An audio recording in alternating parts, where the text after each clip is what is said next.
Nós vamos então falar nessa nossa aula de hoje sobre viagens. Nós temos aqui uma pessoa que está viajando e está passando pela alfândega.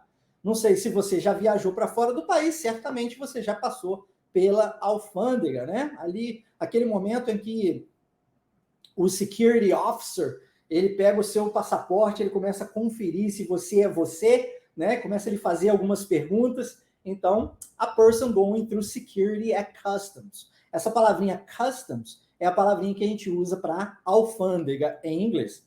Show de bola? Ficou claro? Vamos ao nosso diálogo, então? Então, vamos lá. Preciso que você mentalize isso, visualize isso. Aquelas pessoas que estão acostumadas a escutar o nosso podcast Fala Inglês Naturalmente, já sabem bem como fazer isso, porque todo podcast nós temos essa ideia, né? Eu lhe apresento uma situação e depois eu trago o diálogo. Aqui vai ser a mesma coisa, tá? Para quem não está acostumado com os podcasts, recomendo que você depois vá no seu Spotify ou no seu Apple Podcast ou Google Podcast, enfim, e procure por Fale Inglês Naturalmente, tá? E você vai encontrar os nossos podcasts lá. Nesse momento, visualize a situação. A pessoa está chegando tá naquela fila, né?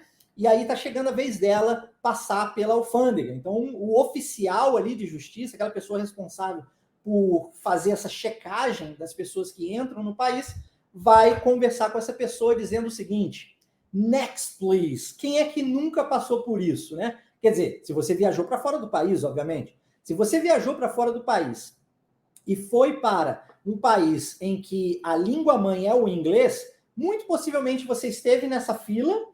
E aí, quando chegou a sua vez, a pessoa diz, next, please, que é o próximo, por favor. Está chamando a próxima pessoa da fila. Vale ressaltar que eu não vou traduzir para você, tá? E, Marcelo, mas você não acabou de traduzir? Não, o que eu fiz foi explicar, eu expliquei a frase. A tradução atrasa o seu aprendizado linguístico, beleza? Você não pode se prender à tradução das palavras isoladamente numa frase. O que você precisa fazer é aprender a ideia daquela frase. Assim como você fez quando era criança, quando você estava aprendendo português. Até porque você não tinha nenhuma outra língua para poder fazer essa comparação, né? Para poder fazer essa tradução, beleza? Aí, ó, pegando aqui o gancho da Lilian, Lilian disse que voltou dos Estados Unidos semana passada, né? Came back from the US last week. E possivelmente na entrada dos Estados Unidos, né, Lilian? Confirma aí pra gente. Você passou por isso ali na fila. O security guard ali no Customs, ele chamou você falando next, please. Então, isso daqui, essa nossa aula de hoje, se você nunca viajou para fora do país, ou se você já viajou, mas não conseguiu se dar bem com esse diálogo, a partir de hoje você vai conseguir sair da aula já sabendo como resolver isso, tá? Eu trouxe algumas perguntas bem utilizadas na alfândega quando você entra num país onde a língua mãe é o inglês. E certamente você vai conseguir aplicar isso na sua vida. Tranquilo? Beleza. Então é o seguinte, já que você agora entendeu a frase, next, please, é hora de você falar inglês. Por quê? Porque quem não fala inglês, não fala inglês. Se eu ficar aqui ensinando você apenas a escrever o idioma, você vai ficar muito bom nisso. Se você ficar lendo, treinando a sua leitura, você também vai ficar muito bom nisso. Mas se você treinar a sua fala, você igualmente ficará bom nisso. São 4 habilidades linguísticas, tá? E a junção dessas 4 compõe o que nós chamamos de fluência no idioma, que são você ler, escrever, entender o que o outro diz e falar. Se você não treinar a sua fala, o seu speaking, você não vai conseguir falar inglês. Eu vejo muitos cursos de inglês interessados em treinar a parte gramatical do indivíduo, né? Vai ficar muito bom na gramática, vai conseguir passar nas provinhas do curso de inglês, mas não vai falar inglês, I'm sorry. Muitos cursos de inglês ficam interessados em treinar a sua parte de leitura ou a sua escrita e até mesmo a sua compreensão auditiva. Vai ficar excelente, mas não vai falar o idioma. Só vai falar inglês quem falar inglês. Beleza? Guarde bem isso, tá? Show de bola. Então agora é a sua hora de falar inglês. A minha recomendação para você é que você não leia. Lembra quando você era criança? Você não tinha nenhuma outra língua para fazer qualquer comparação. Perdão. Você só conseguia escutar e, quando explicado, entender o que a outra pessoa estava dizendo, devido à associação. A pessoa apontava para você alguma coisa, por exemplo, um celular, e falava celular. E aí você entendia que aquilo era celular. Ou então o pai dizia papai, papai, e você entendia que era papai aquela palavra. Aqui a mesma coisa. No aprendizado do segundo idioma, você não pode se atentar a se comparar com o outro idioma que você já possui. É importante que você fale inglês do jeito que o inglês é. E aí, não busque padrões linguísticos do português no inglês. Mas ouça e repita da forma ou da melhor forma que você conseguir após escutar.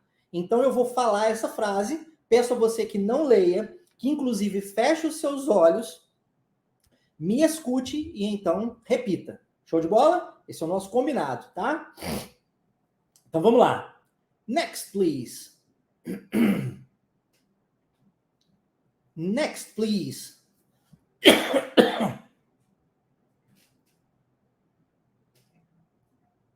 Next, please.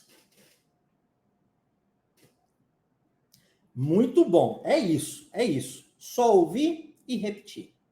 A pessoa então diz, hello, sir. Por que ela diz hello, sir? Bom, primeiro, em um sinal de respeito, tá? Você vai chamar o outro de senhor. Palavrinha para isso em inglês é a palavra sir. E aí, ó,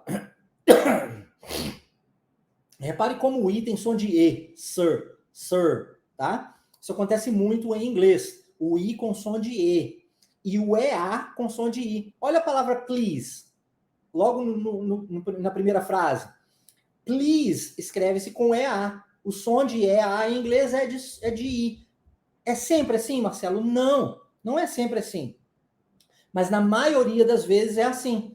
E aí, você se atentando aos padrões linguísticos, você consegue aprender um padrão linguístico e resolver isso na sua vida para milhares de outras palavras, tá?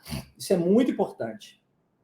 Legal. Então, a pessoa diz hello, sir. Hello, sir. Vamos tentar? Vamos lá então, hein? Hello, sir. Hello, sir. Hello, sir. Excellent, excellent. É isso aí. Bem simples, bem direto. E aí, o senhor, né, o guarda, ele vai pedir o seu passaporte. Então, ele diz um hi, em seguida, passport, please. Tá? Ele está pedindo o seu passaporte. Passport. Olha que interessante acontece nessa palavra passport. O T não é pronunciado. Já viu isso? Ao invés de eu dizer passport, posso fazer assim? Claro que posso. Mas, na maioria das vezes, você vai escutar como? Passport. E o T sendo omitido. Passport, please. Viu? Vamos lá? Feche os olhos, escute e repita. Hi, passport, please.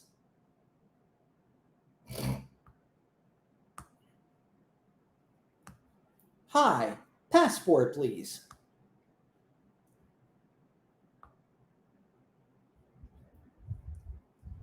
Hi, passport, please. Muito bom. É imprescindível que você se atente à pronúncia, à entonação, ao ritmo da frase e não a cada uma das palavras, tá? Isoladamente. Por isso que, quando você fecha os seus olhos, escuta e repete, você consegue pronunciar muito melhor do que se você estivesse lendo, tá? Ok. Então a pessoa diz o seguinte. Peraí, deixa eu desligar o ar-condicionado aqui. Que eu acho que tá me fazendo mal. a pessoa diz o seguinte, sure. E aqui nós temos um novo padrão linguístico, onde o SU tem som de X. Sure, sure. Isso acontece também na palavra sugar, tá? De açúcar.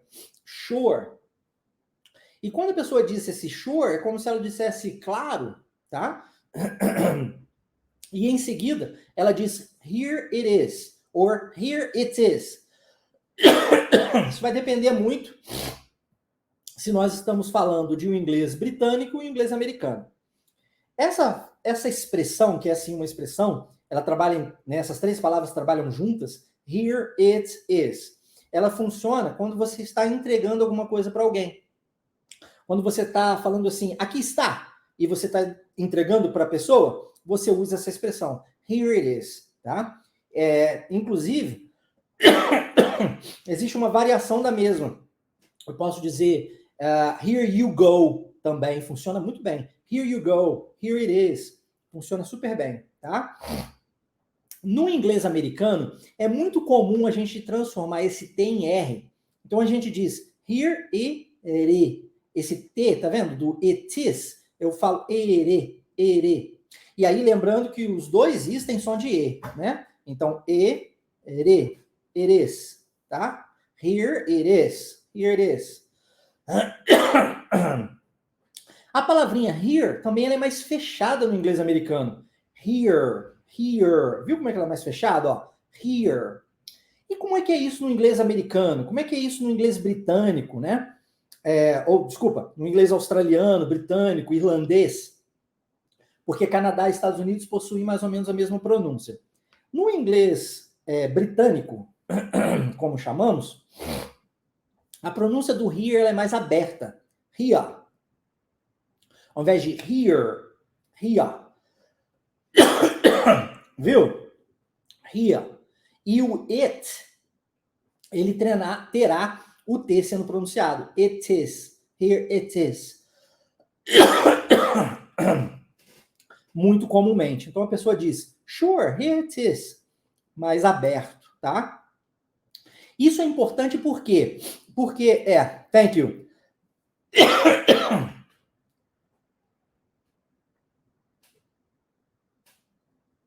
Obrigado, Marcos. Obrigado. Isso é importante por quê? Porque você não pode ser preparado para ir para os Estados Unidos apenas, ou para o Canadá apenas. Apesar desse ser o seu objetivo, digamos, Marcelo, a minha ideia é migrar para os Estados Unidos. Ok, isso é muito bom, bacana. E você deve se atentar à pronúncia dos Estados Unidos. Muito legal. Mas, se você, no meio desse projeto, decidir mudar as coisas e ir para a Inglaterra, eu, enquanto seu professor, não posso treinar você apenas para os Estados Unidos. Eu preciso treinar você para a vida. Entende?